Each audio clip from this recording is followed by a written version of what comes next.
Welcome to Mile High Livewires. Each week, we bring you high-energy leaders from the community to share their stories and their strategies to thrive in challenging times. My name is Matthew Ponzi. Now let's get started.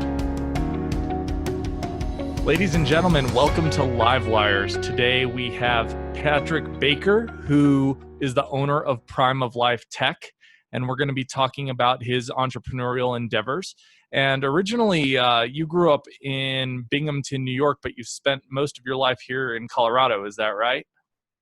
Well, I was born in Binghamton, but I effectively grew up out here. I came out here with my parents when I was like 2, and grew up in Longmont.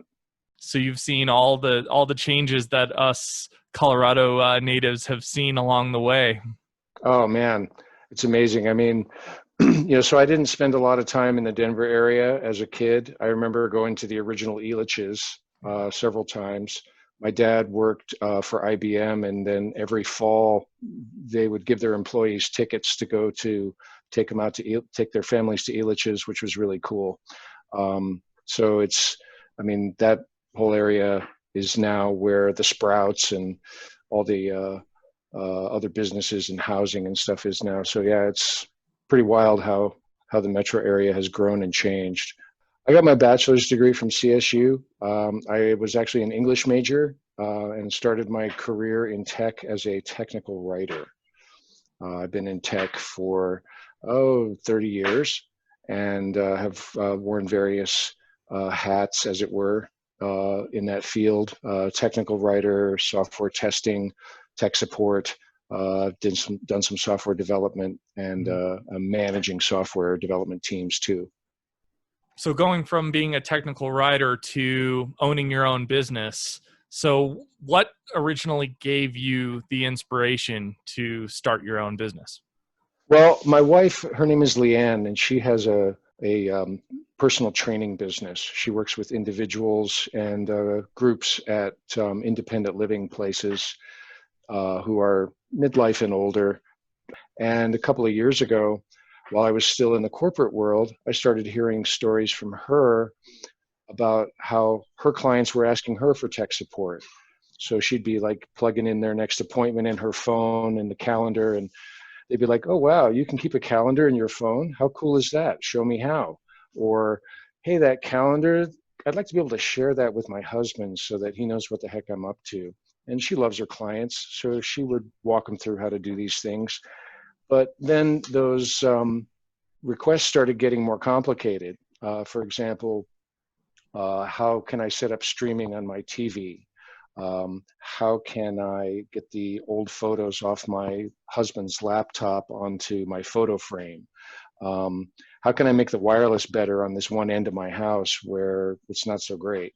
And last year, when I left the corporate world and was kind of in my transitional period, she encouraged me to check this out as a potential business. And as it turns out, there's a huge unmet need in that community to help with help them learn things, help them figure out problems or troubleshoot their technical issues and that sort of thing. Awesome. Now, going through COVID pandemic, obviously a lot of small business owners and entrepreneurs are facing challenges. So what are some of the challenges that you've faced recently with the COVID pandemic? How have you overcome them? And also on that note, what are some of the other challenges that you've faced starting the business? So I was kind of really sort of getting the ball rolling in 2020 on an active basis. And I was about to start working in the senior community. I had some speaking engagements booked for April when we got hit with a lockdown. And, I work with folks who are, definitely in the most high risk age group relative to COVID-19. So I wasn't going to be setting foot in any sort of independent living places anytime soon. So on the one hand, there was kind of a hard stop there on some of my business development activities. However, I was already from pretty much the get-go set up to work with people remotely. My pivot was to basically move my speaking stuff online as well, and that was not a hard pivot, as it were. And so what I've done is I've established a series that I'm actually launching next week called Senior Tech Coffee. And essentially, we're going to meet every couple of weeks or so and talk about a topic that is of interest not only just to seniors, but to really anyone who has interests in tech. Like, for example, next week's topic is going to be on managing your digital photos and some of the different ways that you can do that. What was the biggest challenge that you faced, Patrick, when you launched the business? I mean, you've been in business for a year, so you know some of those hurdles that you have to overcome early on for people who are also looking to start their businesses. So Sure. Some of the challenges that other entrepreneurs and business owners may face early on. Yeah, you bet. So I guess a couple of things. I think first off, getting clear on your brand and your messaging. I think that is essential so that just not only so that you have clarity from the client's standpoint or your customer's standpoint, so they understand what it is that you're offering, but just for your own self to know, this is my vision and this is how I'm going to realize that vision. Building your digital presence, I think, is necessary. Exposure is huge.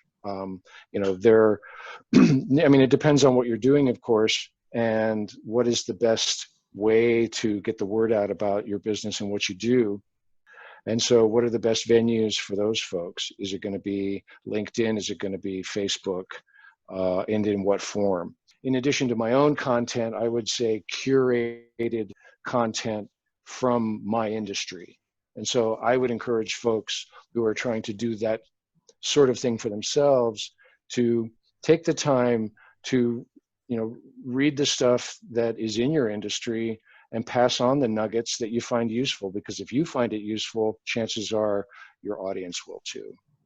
So you and LeeAnn have also done some really cool international traveling as well, including your wedding. So I wanted to bring that up and talk a little bit about that for those who are hungry to travel. Sorry to whet your appetite, but yeah. It's all right. Love to hear some of your stories. Well, it's interesting that you mentioned that and the appetite part, because we would have, if we hadn't been under lockdown, if we weren't in the middle of a pandemic, we would have been about rolling up on 2 weeks back in the States from our second trip to Greece. We had one scheduled for the latter half of May. The food is amazing, very welcoming culture, beautiful scenery. We follow a couple of groups on Facebook that are Crete oriented, and been watching springtime in Crete from afar and wishing we could be there, but we're hoping for next year.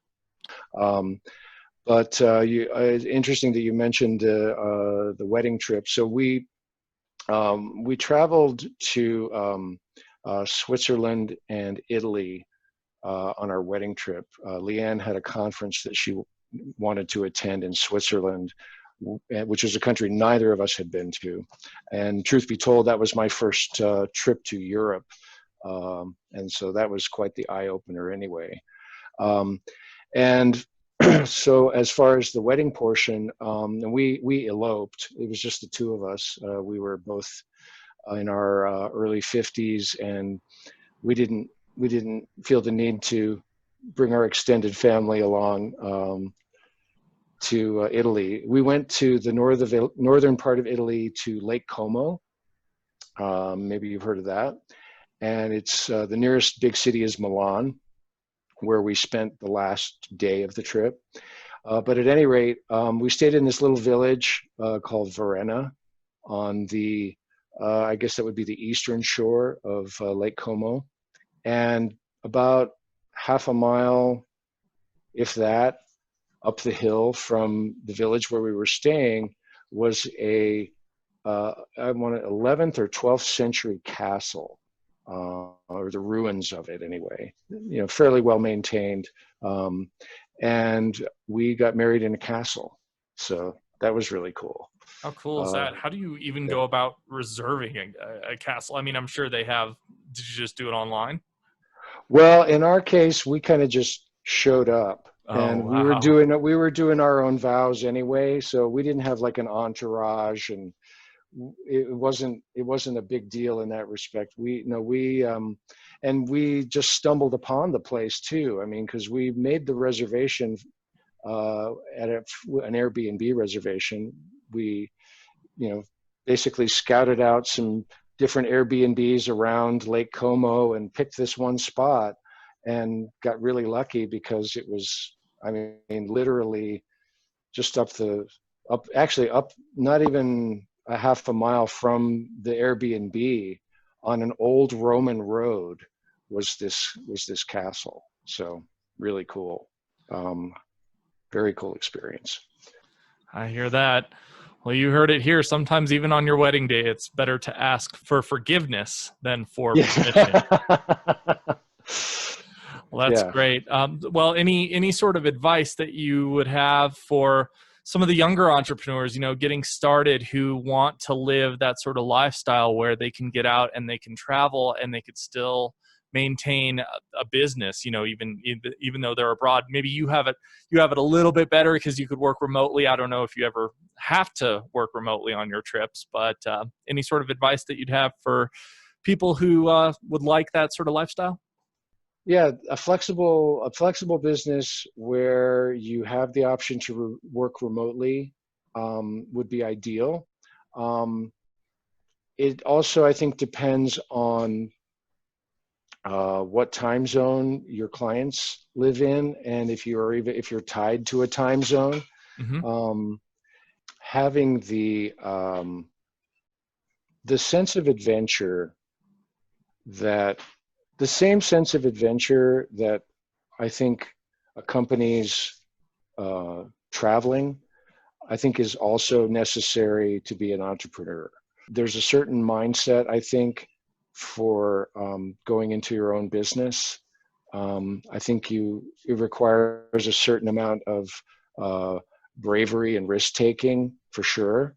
And I would say that also goes for a international traveling lifestyle. I think you have to be open to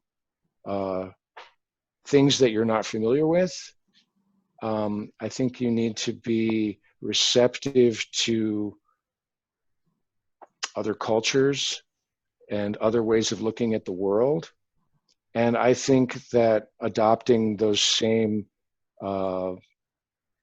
mindset, those aspects of a mindset, are also well suited to being an entrepreneur and having your own business. Great.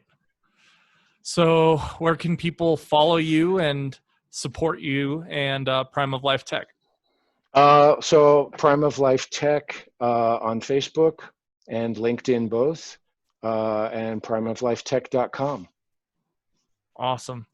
Well, I really appreciate your time and your perspective, Patrick. It's been great talking with you. And I'll see you on our next networking meeting.